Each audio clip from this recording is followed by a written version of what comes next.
Drivers line up at this Hanoi gas station, rushing to get whatever they can at the pumps as prices soar 22% and supplies run low.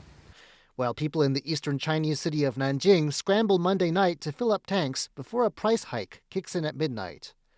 And from LA in California to Bonn in Germany, sticker shock at the pumps, even in places used to high prices. As war engulfs the resource-rich Middle East, this crucial choke point, the Strait of Hormuz, is effectively shut, retaliation by Iran for U.S. and Israeli strikes.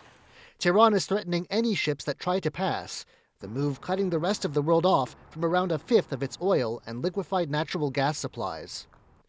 U.S. President Donald Trump says he has a plan. We're also waiving certain oil-related sanctions to reduce prices. So we have sanctions on some countries. We're going to take those sanctions off till this straightens out. Then who knows, maybe we won't have to put them on. There'll be so much peace. Trump isn't saying which countries could see sanctions lifted, but his remarks come after a call with Russian President Vladimir Putin, a leader eager to see the back of sanctions on his country since its 2022 invasion of Ukraine.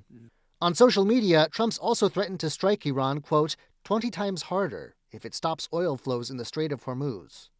Europe has a plan too. It's working with the G7 on a possible release of strategic reserves as a temporary fix, though no final decision on that yet. Well, in the G7 call, we didn't have detailed discussions on specific conditions, but we broadly agreed that in a situation like this, where we are facing disruptions, we stand ready to release them. Over in Asia, South Korea is capping domestic fuel prices for the first time in nearly 3 decades, expanding a market stabilization program already at close to $67 billion and maybe more. Given that it is difficult to predict how the situation will unfold, our government must prepare proactive measures with a heightened sense of urgency, keeping even the worst-case scenario in mind. But some analysts say there's no real substitute for getting the Strait of Hormuz reopened. And they say this Middle East war may have sent oil prices up for a long time to come, even after the war ends.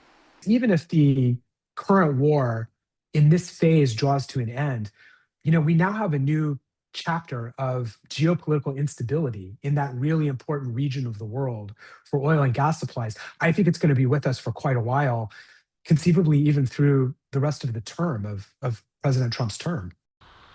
And while Trump says the war will be over soon, there are no guarantees. Iran says it has no interest in going back to the negotiating table. For now, the world's oil markets and its consumers can only watch. Justin Wu and John Van Trieste for TaiwanPlus.